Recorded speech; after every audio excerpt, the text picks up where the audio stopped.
ஏதுமில்லை வண்ணம் என்று நானும் பாடினேன். நீ ஏழு வண்ண வானவில்லா என்ன மாத்துன.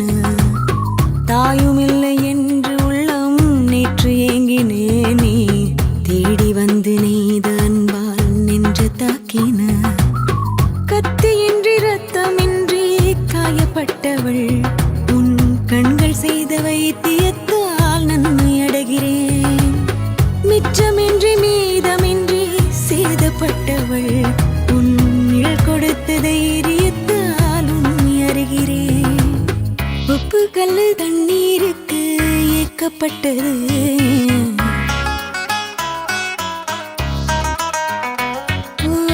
ஒத்த சொல்லு புத்திக்குள்ள மாட்டிக்கிட்டது.